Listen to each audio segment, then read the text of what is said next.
It's the end of the day with Ray. Hello, my friends. Today's episode's for all those dealer friends of mine that are still on the fence about Lexmark. To all those OEM friends of mine that are still on the fence about Lexmark. Ninestar files another complaint with the United States government in response to the United States government's response to Ninestar's first complaint. I read the first sentence of that, and the only thing I could think about was Lexmark. What they were saying the government was doing, I'm thinking, well, that's what Lexmark's doing. Ladies and gentlemen, since June 9th, when the Department of Homeland Security banned Ninestar along with 8 subsidiaries from bringing products to the U.S. supply chain as part of the Uyghur Forced Labor Prevention Act, I've been all over this story. I've produced hours worth of video content on it. I've written numerous articles on it. I forced the BTA to actually have a panel discussion on the topic at their national meeting in Boston. I've been all over this story. I've had customers reach out to me. I've had dealers reach out to me. And ladies and gentlemen, today what I want to tell all those dealer friends of mine, what I want to tell all those OEM friends of mine is this. You can't meet with customers about this story until you have made a decisive decision to either support a PRC company called Lexmark or fire them. And Lexmark is a PRC company. They're owned by Ninestar, which is a PRC company. They're Ninestar's largest subsidiary, so by default, that makes them a PRC company. Lexmark is not a good old boy run company out of Kentucky. It's run by Ninestar, a PRC company, headquartered in Zhuhai, China. And ladies and gentlemen, over the last 6 or 7 months, I've asked Lexmark many questions, which they refuse to answer. Their CEO has been hiding underneath his desk since June 9th. The board of directors at Lexmark have said nothing. I've asked the CEO of Lexmark just in my last episode, has anybody on the board left since the Department of Homeland Security banned Ninestar and 8 subsidiaries from bringing products into the supply chain based on the Uyghur Forced Labor Prevention Act? Have any of these board members left? I don't get an answer. Ladies and gentlemen, the bottom line is, when you go to Lexmark's website and you're a customer, well, it looks like it's a Kentucky company.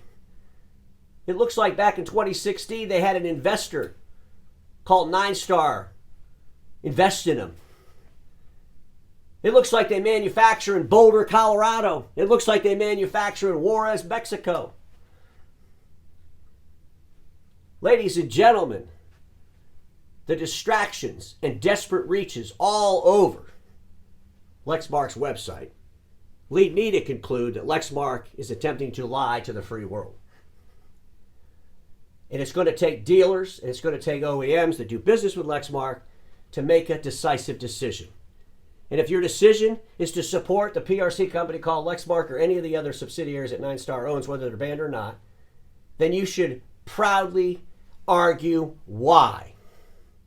If your decision is to fire Lexmark or any of these subsidiaries that Ninestar owns, then you should be out front talking about why. You should meet with your customers and tell them why you fired this PRC company, Lexmark.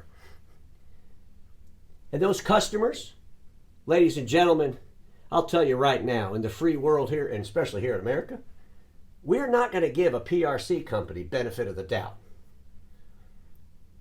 We're not. We're going to give the benefit of the doubt to freedom, to what's right, to what's patriotic. Because for the CCP regarding Lexmark, it's all about dollars and data. The Chinese Communist Party controls PRC companies. We all know they control them. They allow PRC companies to use slave labor in their manufacturing processes. And here in America, we have to make a decision. It's been 6 months. Make a damn decision. You can no longer sit on the fence. Do what's right. And today I'm going to share more of that argument. So ladies and gentlemen, the first thing I got to do is I got to tell you this. International Imaging Council, and this is a huge international organization for all the remanufacturing business. All the people that are in the remanufacturing industry. We know that Ninestar is a big player in the remanufacturing industry. Well, guess what? International ITC denies Ninestar's STMC recertification on ethical grounds. You're out. Get out. Tricia Judge, who heads that up, and all the members of this and the board of this, I applaud you. You made the right decision. Let me read the headline again. International ITC denies Ninestar's STMC recertification on ethical grounds. Get out. So, ladies and gentlemen, in the ping-pong match between the U.S. government and Ninestar and documents, let me read the latest document from Ninestar. They sent this document to the United States government after the United States government responded to Ninestar, who wanted to know, how do you know we're using slaves? Where's the proof? And when the government responded to Ninestar, that document had a lot of redactions in it. And Ninestar wants to say, hey, give us more information. You're hiding stuff. Tell us the truth. Give us all the information. Well, I did an episode on this, and we know that the United States government is not going to tell a PRC company how they found out they were using slave labor in their manufacturing process, because whoever told the U.S. government that would end up on an operating table having their organs harvested. They'd probably get a bullet in the head, or maybe they'd end up in a manufacturing facility making Ninestar printers. So the Department of Homeland Security, the law that's in place, this Uyghur Forced Labor Prevention Act, is a rebutable assumption law. And at the end of the day, Ninestar got banned. And the Department of Homeland Security had good reason to ban them. And freedom-loving people ought to accept that reason.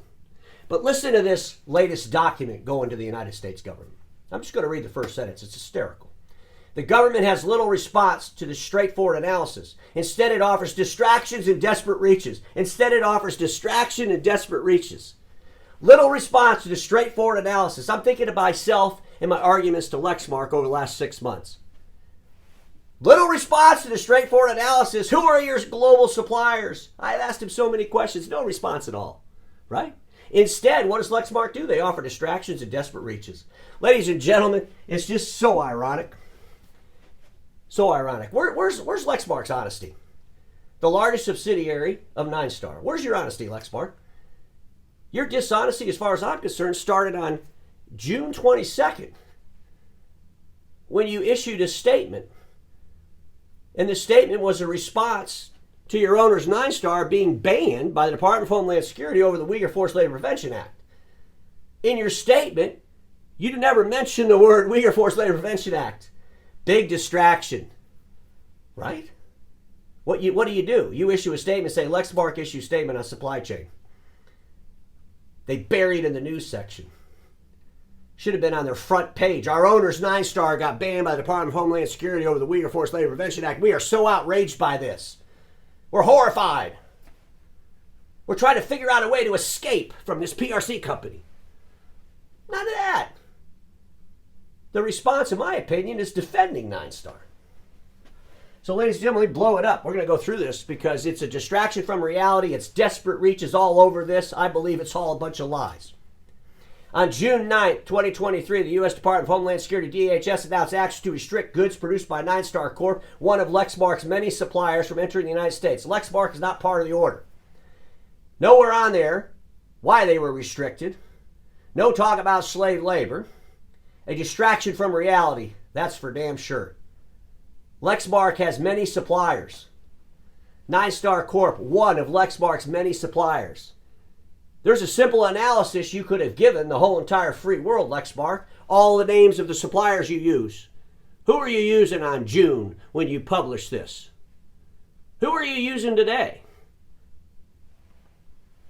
Lexmark has stopped shipments from Ninestar and its affected subsidiaries to the U.S. and will replace Ninestar as a supplier globally. This is a desperate reach at best. Ninestar owns Lexmark. They're going to replace their owner? How's that going to work? And by the way, Lexmark, you said that on June 22nd.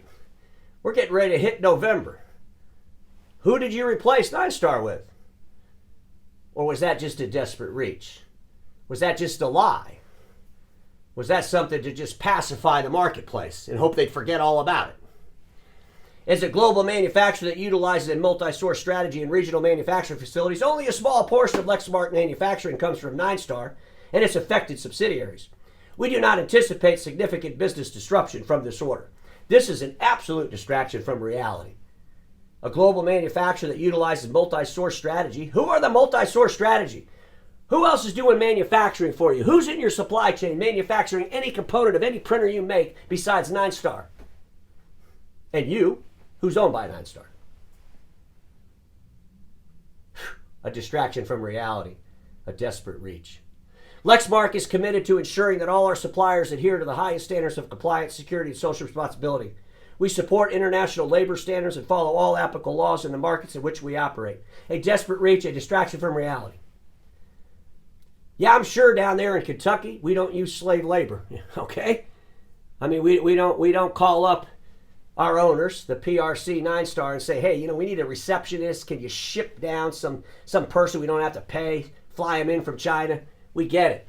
But at the end of the day, your owner's Ninestar, they don't care about any of that stuff. They'll do it. You see, they'll meet with a communist leader and they'll say, hey, we're having a big issue. We can't meet supply. And then the communist leader will say, oh, don't worry about it. We can help you with that. We'll get you some slave labor. That'll help you get that job done. Ladies and gentlemen, there's so many things that have gone unanswered by Lexmark since the day this ban went in place. They have done nothing but distract the public with desperate reaches. The same thing Ninestar is accusing the U.S. government of. It's all over Lexmark. You go to Lexmark's About Us. Lexmark are people, partners, and customers. Lexmark is a privately held technology company headquartered in Lexington, Kentucky, with offices across the globe and manufacturing facilities in Boulder, Colorado, and Juarez, Mexico. Excuse me. A desperate reach? What do you do in Colorado and Mexico, Lexmark? Colorado, isn't that a toner plant? Seriously. You're manufacturing a bunch of printers in Colorado? You manufactured a bunch of printers in Juarez, Mexico? Doesn't say anything about this massive facility that their owners Ninestar have in Zhuhai, China. Ninestar built a massive printer factory. They want to be the largest manufacturer of printer equipment in the world. That's why they bought Lexmark, so they can make all the printers. Lexmark doesn't talk about Zhuhai. Is that a distraction? Is that a desperate reach? Is it an outright lie? And ladies and gentlemen, I got to ask you a question. Do we really care where they make the printers? If they're owned by Ninestar, who's been banned by the Department of Homeland Security over forced labor, under the Uyghur Forced Labor Prevention Act, are we comfortable that, that machine's made in Mexico? The ones the slaves make and the ones the slaves participate in, that's in China, so we don't have to worry about it? Because all the money goes back to the PRC company that owns Lexmark, doesn't it? Ladies and gentlemen, if you go to Ninestar's website, they're so excited to announce that they own Lexmark. Ninestar Group has 3 major business segments: laser printers, integrated circuit chips, and compatible consumables and core components. In the laser printer segment, Ninestar owns Lexmark and Pantom. By the way, Pantom is one of the subsidiaries that actually banned along with Ninestar. And Lexmark's never even answered the question, does Pantom or G&G, another printer that Lexmark owns or that Ninestar owns, are they the manufacturers of the Lexmark Go line? Simple analysis. Can't they put that on their website? Can't they show all the machines they have in their portfolio and exactly who the manufacturer is and what plant it's manufactured? It'd be pretty easy to do, isn't it? Just a simple analysis. No. Lexmark applies desperate reaches and distractions. Ninestar is excited about their ownership of Lexmark. Group organizational chart, Lexmark clearly displayed. Printer segment, Ninestar owns Lexmark. On the Ninestar's website, it doesn't say Ninestar invested in Lexmark. It says it owns it, because it does own it. It owns over 60% of the equity. That independent board of good old boys and gals down in Kentucky, guess what? They don't really have any power at all. The power's in the hands of the PRC. Ladies and gentlemen, let me wrap it up this way. We saw remember this big headline we all saw? Puppet company of Chinese Communist Party has covertly installed over 100 million devices in American homes, businesses, and schools. They were talking about TikTok. Could you imagine instead of TikTok, the headline was this? Puppet PRC company owned Lexmark has installed tens of thousands of printers with scanners into American businesses and American government offices and military bases. Boy, everybody think, what do you mean? Tens of thousands of MFPs, they're scanning documents into the Lexmark cloud, and where's that data go? Does Lexmark have a data policy? How does Lexmark treat data in global transfers? I'm glad you asked, because ladies and gentlemen, I shared this with you numerous times. If I was on a military base using a Lexmark printer, I would just be horrified when I read this. Cross-border transfers. We are a global organization with offices and customers around the world. To efficiently manage our business and best serve you, all kinds of data, not just personal data, all kinds of data, not just personal data, may be transferred and accessed by Lexmark entities worldwide on the basis of this privacy notice and in alignment with international data privacy standards. We may store, transfer, and process personal data in the United States and other countries where we maintain facilities. By using our websites or services, you could send any such transfer of information outside your country. All kinds of data, not just personal data. We may store and transfer and process. They only say personal data there. But they tell you up top, not just personal data. Ladies and gentlemen, does anybody believe that the Ninestar facility, which is headquartered in Zhuhai, China, abides by international data laws? I mean, come on. This is a PRC that could go to the Communist Chinese Party and say, hey, we need some help in our manufacturing. Could you give us some slaves? You believe abides by data laws? Ladies and gentlemen, those friends of mine that sell, supply, and service print equipment, you've got to make a decision on this issue. It's been 6 months. You either stand and fight for Lexmark and argue that publicly, or you fire them. And you fire all of Ninestar subsidiaries. And you go into the marketplace and you educate the customers why you made that decision. And as I said earlier, the people in the free world are not going to give the benefit of the doubt to a PRC company that takes directions from the ruthless dictator in China. Just some things to think about, my friends, because we all know this. Status quo is the killer of all that'll be invented. I'll see you all tomorrow.